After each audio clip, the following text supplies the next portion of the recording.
الأكل والشرب من الأمور اللي نواجهها يوميا في حياتنا، فالواجب علينا أن نسأل ماذا نأكل، حلال أم حرام؟ الله سبحانه وتعالى حرم علينا أهم 3 أمور إن احنا نبتعد عنهم في الأكل: الميتة والدم ولحم الخنزير. السؤال: ما هي الحكمة من تحريم هذه ال3 أمور من الله سبحانه وتعالى؟ والسؤال الأهم: هل ما نأكله يوميا في حياتنا هو أصلا حلال؟ هذا ما سوف نعرفه في هذه الحلقة. ذكر وموعظة ونور، فيه شفاء للصدور، وشفيعنا يوم النشور. آياته تروي المدى، وصفاته نبع الهدى، نلقى الجنان بحبه، لن تستقيم حياتنا إلا به. الحلال الآن أصبحت كلمة دولية، وتعني إذا استخدمت أن المنتج الغذائي أو مستحضر التجميل أو الدواء قد تم تعداده حسب متطلبات الشريعة الإسلامية. نور وأنس وحنين. حتى نكون عمليين، زرنا مزرعة حلال ومسلخ حلال حسب ما نعتقد أنه يجب أن تكون كل اللحوم المستوردة لنا من الخارج بمثل هذه الشروط. لماذا أسست هذه المزرعة الجميلة الرائعة ما شاء الله تبارك الرحمن، ومتى بدأت بإنشائها؟ We started about 15 years ago, and really because we were not happy with the quality of halal meat that was available in the UK and in fact across the world, even in Kuwait. Most of our food is factory produced, industrial food. And we thought we'd just try something ourselves as a family to try and produce food naturally.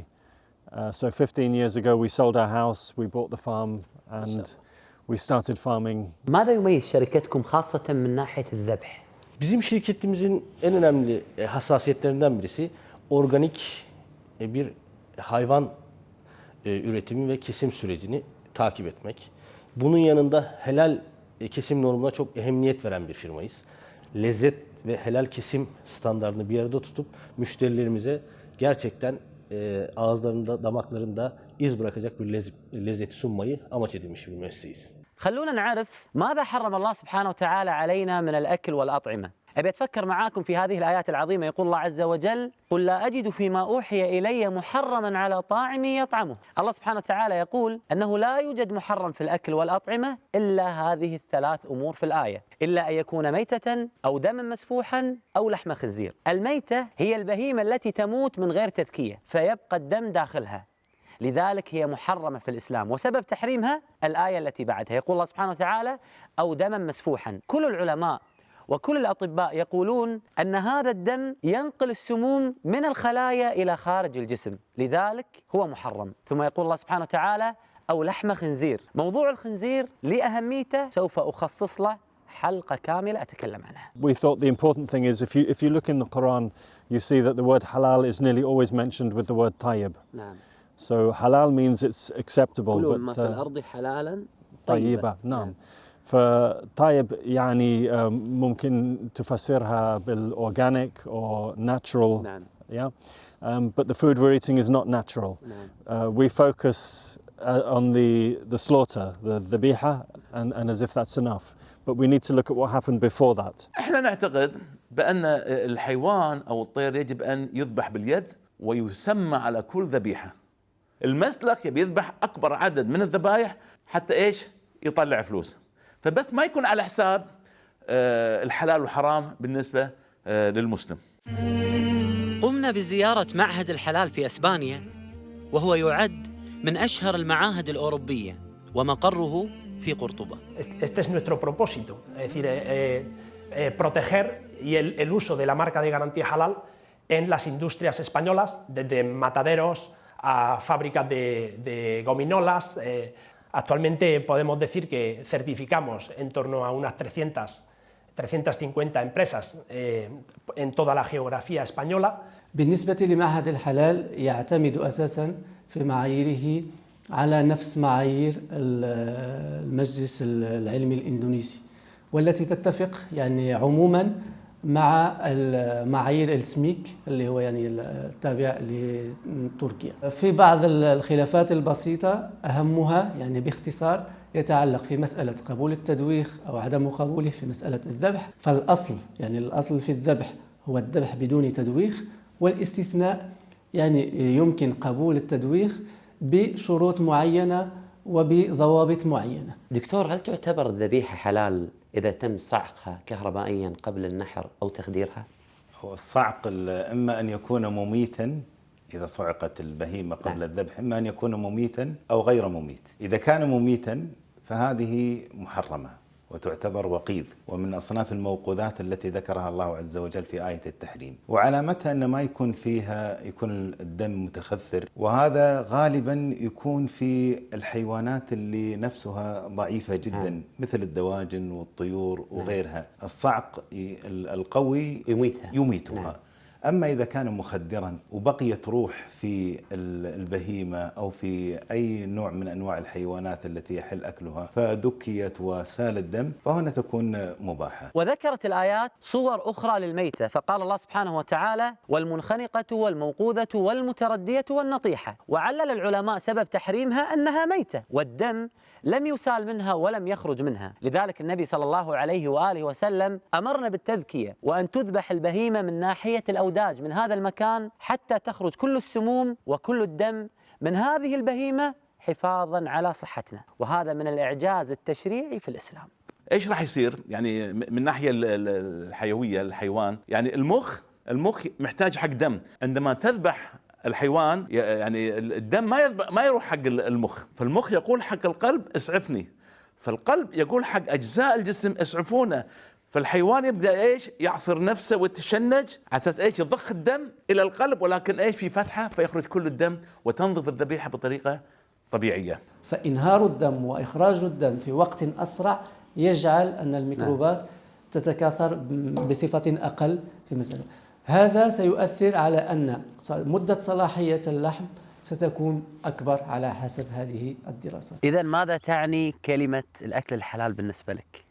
For me, I think it's the most important thing about what it is to be a human being on this planet, is that in some shape or form, Allah made us the khulafa, Allah made us the khalifa, we're the steward, we're responsible for this creation, yeah? If an animal lives, it lives by a natural balance, a natural mizan which Allah placed on the earth, and it will live naturally. We have a choice to follow that or to not follow that. In a sense, there's أعوذ بالله من الشيطان الرجيم بسم الله الرحمن الرحيم. The surah وَالتِّينِ وَزَيْتُونِ وَطُورِ سِينِينَ وَهَذَا الْبَلَدِ الْأَمِينَ لَقَدْ خَلَقْنَا الْإِنسَانَ فِي أَحْسَنِ تَقْوِيمٍ ثُمَّ رَدَدْنَاهُ أَسْفَلَ سَافِلِينَ. So we have the ability to be the highest of Allah's creation as the khulafa. We have that responsibility. As you know in the Quran, even the mountains refused that. But mankind said, we'll take that responsibility. Yeah, we'll be responsible.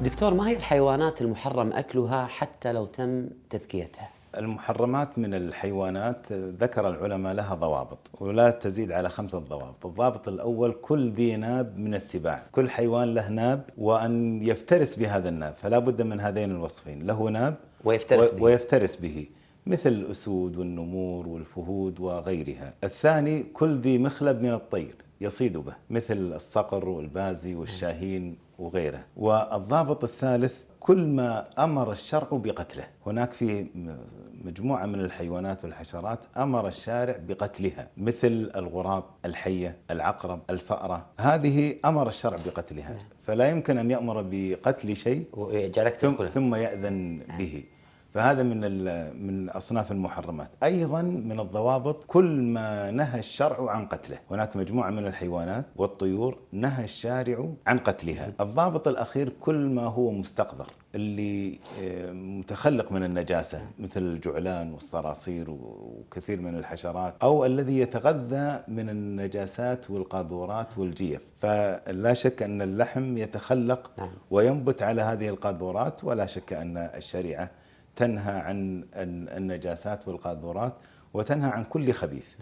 فهذا هو جماع قوله تعالى ويحل لهم الطيبات ويحرم عليهم الخبائث. الخبائث مجموعة في هذه الضوابط الخمسة. يسألونك ماذا أحل لهم؟ قل أحل لكم الطيبات.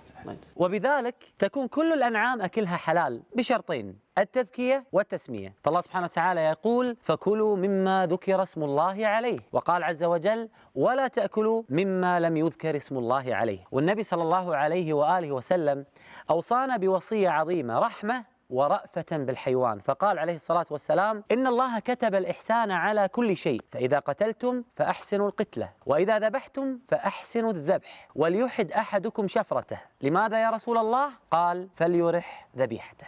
الذبح الحلال يتوافق مع الرفق بالحيوان؟ Absolutely. It's very close, in fact, to what's recommended under UK law for the best way to kill an animal. All animals in the UK are required to be killed by severing the two arteries either side, what are known as the carotid arteries. And the reason being, as soon as you do the incision here and here, there is no blood flow to the brain. So very, very quickly, there's no sensory perception for the animal. The animal's not feeling anything. It's actually got no brain activity going on. في بعض المسالخ الإسلامية يقومون بتخدير الحيوان أولاً ثم يقومون بذبحه. هل تقومون أنتم بذلك؟ Bu kesinlikle doğru bir yöntem değil. Bizim dinimize göre kesilen, helal kesim standartıyla kesilen bir hayvanın bilincinin yerinde olması lazım. Bir sersemlik diye tabir edilen durumda olmaması lazım. Şok miktarının az veya çok olması bu noktada helal kesim standartına yaklaştırıp veya uzaklaştırmaz. الذبح بواسطة أي أداة من الأدوات إذا تحب تسميها تخدير، هم يقولون تخدير لكن احنا نقول تعذيب. هذه المناظر المزعجة والمؤلمة والتي لا ترضي الله سبحانه وتعالى تحتاج فعلا إلى وقفة جادة من الدول الإسلامية والشعوب الإسلامية أمام جشع هؤلاء التجار. التجار اليوم يذبحون بهذه الطريقة حتى يحصلون على أكبر عدد من الذبيح، ولكن نحن لا يمكن أن نأكل إلا ما يرضي الله سبحانه وتعالى. Bu da tabii yani oralarda çok yüksek adetler vesaireler kesilmesi gerektiği için, yüksek ticari karlar hedeflendiği için biz hayvanı şoklayarak kesmezsek çok yüksek adetlerde kesemez. Gayet tabii ki keseriz. Hızlı bir şekilde keseriz. Ama bizim dediğim gibi standart ve hız olarak Avrupa kesimleriyle geri kalan bir durumumuz yok. Kasaplarımızın bu noktaki ehliyetleri, şeyleri gayet iyi. Hızlı kesim yapabilecek nitelikteler. بالنسبة حق الدواجن في فرنسا وبعض الدول يستخدمون 50 هرتز. 50 هرتز هذه يعني 100% الدجاج يموت. هذا يحصل تماما عكس القانون الأوروبي فيما يتعلق بمسألة الذبح والرفق بالحيوان. الأصل أن يقوم التدويخ والاستثناء عدم التدويخ، فنحن أحيانا نلتقي في استثناء القانون الأوروبي واستثناء الحلال. ما بتكلم عن بلدنا الكويت ولا شيء، أقول بشكل عام ما في دولة تراقب، ما في على منتجاته، ما في، كلها موكلة يعني مثلا تجينا شهادة حتى ما يعرفون من أين صدرت، ما دامها مختوم عليها سفارة معينة نصادق على صحة الختم وبس، ما يصادقون على صحة الذبح. ما هي شروط الأكل الحلال عندكم في الشريعة اليهودية أو ما يسمى بالكوشر؟ For an animal to be kosher, to be in accord with the laws of kashrut, it has to be slaughtered in a particular way, and that way is by slitting the throat to the jugular vein. Generally, the animal cannot be pre-stunned, so that it can't be unconscious before that happens. Christianity does not have these. It recognizes that everything that has been created comes from God, and God saw what he had made and it was good, and therefore it is right to partake of what God has provided. الشيء اللي أحب أقول لك إياه بالنسبة حق المسلمين في أوروبا يأكلون حلال أكثر من اللحوم اللي تأتينا احنا، لأن هم مسموح لهم ما يصعقون، لكن لما تصدر لازم تصعق. هل لكم مسالخ خاصة أم تتعاملون مع مسالخ تجارية يعملون بمعاييركم في الشريعة اليهودية؟ There are kosher slaughterhouses, but also, not every country where Jews live has that facility, so quite often meat has to be imported, in which case it will always carry a certification certificate to say that it is kosher. لماذا يحق لليهودي أن يمارس الذبح بحرية ومن غير أن يضيق عليه حسب شريعتهم؟ أما المسلمين يضيق عليهم في بعض البلدان وحسب قوانين بعض البلدان ولا يستطيع أن يذبح حسب الشريعة الإسلامية. واليوم أصبحنا للأسف لا نثق بكلمة الحلال الموجودة عندنا في الذبح في الشريعة الإسلامية، أما اليهود فيثقون بعلامتهم وهي علامة الكوشر. شيء غريب. هل هناك مطاعم في أوروبا تضع لافتة الحلال وهو في الأصل لا يوجد عندهم شهادة الحلال؟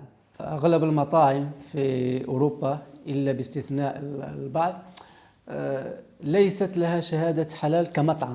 قد يشتري لحم يعني منح له شهادة الحلال، فأحيانا كثيرة يتجرؤون مجرد أنه يشتري لحم حلال يتجرأ ويضع لافتة أو علامة حلال. For me, I would personally trust as meat that's labelled as kosher to be kosher. Some Jews will only trust that which has been labelled by their own rabbinic authority. So there are certainly issues around that in the Jewish world. Adecuar nuestros hoteles, nuestros restaurantes a las necesidades de los turistas musulmanes. Cada vez vienen más turistas de Oriente Medio, de Arabia Saudí, de países del Golfo, y afortunadamente estamos viendo cómo hay un interés y una gran preocupación para que bueno, pues haya un servicio y una prestación de un servicio halal o muslim friendly a este tipo de turistas que llegan con esas necesidades, ¿no? Y el Instituto Halal está trabajando para certificar restaurantes. Actualmente es muy incipiente este sector, pero vemos cada vez un mayor interés y vemos cómo hay ciertos establecimientos que ya ofertan sus productos como halal, pero le falta incorporar la garantía, es decir, asegurar que sus proveedores, que sus materias primas son efectivamente halal. بالنسبة لدول مجلس التعاون ذبح الكويت في المسالخ دجاج الكويت ما في صعق. أنا أقول إن إحنا بيننا وبين الله سبحانه وتعالى عهود ومواثيق، وبيننا وبين الشيطان حرب وعداوة. تخيلوا معاي أول عقد بيننا وبين الله سبحانه وتعالى كان في الأكل الحلال. في بداية سورة المائدة الله سبحانه وتعالى يقول: يا أيها الذين آمنوا أوفوا بالعقود أحلت لكم بهيمة الأنعام إلا ما يتلى عليكم. لما حرم الله سبحانه وتعالى علينا الأكل الحرام ليس لأجل اختبار بيننا وبين الله سبحانه وتعالى ولا لأجل صحتنا وعافيتنا، بل هي قربة لله سبحانه وتعالى. النبي صلى الله عليه وآله وسلم في يوم من الأيام كان جالس مع الصحابة فتلا عليهم هذه الآية، قال: يا أيها الذين آمنوا كلوا من طيبات ما رزقناكم. وذكر النبي عليه الصلاة والسلام عن رجل يطيل السفر أشعث أغبر يرفع يده إلى السماء فيقول: يا رب يا رب، ومطعمه حرام ومشربه حرام وملبسه حرام وغذي بالحرام فأنى يستجاب له. باختصار، اكل الأكل الحلال الله سبحانه وتعالى يستجيب دعائك. هو القرآن والفرقان إليه تنصت الأكوان وفيه تعطر الآذان والقرآن ضياء يملأ الآفاق ونور يبعث الأشواق وفيه محاسن الأخلاق هو في ختام آيات الأكل الحلال الله سبحانه وتعالى يقول: واتقوا الله إن الله سريع الحساب. واتقوا الله هي العلاقة بينك وبين الله سبحانه وتعالى، فلا يعلم بها أحد من البشر، فتطبق كل ما أمرك الله سبحانه وتعالى به بدقة وبتحديد. أما سريع الحساب فلها معنيين. المعنى الأول: قد يعجل الله سبحانه وتعالى لك العقاب والحساب في الدنيا فتصيبك الأمراض ويمحق الله سبحانه وتعالى عنك البركة بسبب هذا الأكل الحرام. أما المعنى الثاني فبلا شك أن الله سبحانه وتعالى سريع الحساب يوم القيامة، فإذا بدأ الحساب فيبدأ الحساب على الكل فلا ينتظر أحد الآخر، وهذا وعيد شديد من الله سبحانه وتعالى لنا إذا أكلنا الأكل الحرام. يقول الله عز وجل: تلك حدود الله فلا تعتدوها ومن يتعد حدود الله فأولئك هم الظالمون. سكت الوجود لأن حرفك قال حقا مبينا صادقا برهانا أنت الحقيقة لا الظنون تعالى من بالحقيقة أنزل القرآن وحويت أسرار الوجود وبك الجمال لك الخلود يا محكما وإذا العقول تاهت لحكمته تعود وحويت أسرار الوجود فيك الجمال لك الخلود يا محكما وإذا العقول تاهت لحكمته. أنا ما بيشعر أن هذا البرنامج هو برنامجي، هذا البرنامج هو برنامجكم. كل واحد فيكم ينوي من الآن أنه يكون داعية لله سبحانه وتعالى ولو بآية. ارسل رسالة أو صورة أو فيديو، وأنا بإذن الله راح انشر لكم كل هذه المقاطع اللي تكون مناسبة لعظمة هذا الكون، وأنها تكون تتكلم عن حكمة التشريع الإسلامي. ارسل الآن إلى موقع نون ولا تتردد.